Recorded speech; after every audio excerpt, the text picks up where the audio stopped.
Hi friends, வாங்க ஒரு குட்டி விளாக்கில் போகலாம். காலையில் ஆஸ் யூஸ்வல் டீ போடுறதுக்கு பால் அடுப்பில் வச்சுட்டு ரொம்ப நாள் ஆசைப்பட்டு இந்த மாங்காய் பச்சடி பண்ணணும் அப்படின்னு எனக்கு ரொம்பவே பிடிக்கும். அதையுமே மாங்காய் பாயில் பண்ண வச்சுட்டேன்.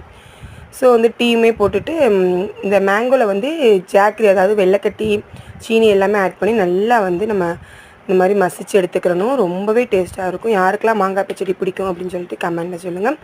லாஸ்ட்டாக இந்த கடுகு, உளுந்து, கருவேப்பிலை, அதுக்கப்புறம் காஞ்ச மிளகாலாம் ஆட் பண்ணி தாளித்து அதில் நம்ம ஆட் பண்ணி கிளறி விட்டோம்னா செம்ம டேஸ்ட்டான ஒரு மாங்காய் பச்சடி ரெடி ஆயிடுச்சு. ஸோ இன்றைக்கி நான் என்னோடய லஞ்சுக்கும் இந்த மாங்காய் பச்சடிக்கும் சம்மந்தமே இல்லை. பட் இந்த மாங்காய் பச்சடியை நான் ஒரு ஸ்நாக்ஸ் மாதிரி சாப்பிடுவேன், அதுக்காகவே பண்ணியிருந்தேன். ஸோ இன்றைக்கி நான் இந்த வெஜிடபிள்ஸ் எல்லாமே ஆட் பண்ணி எக் ஆட் பண்ணி எக் ஃப்ரைட் ரைஸ் தான் நான் மேக் பண்ணியிருக்கேன். சூப்பராக வந்துருந்துச்சு. Okay friends, bye. Thanks for வாட்சிங். இன்னொரு வீடியோவில் பார்க்கலாம்.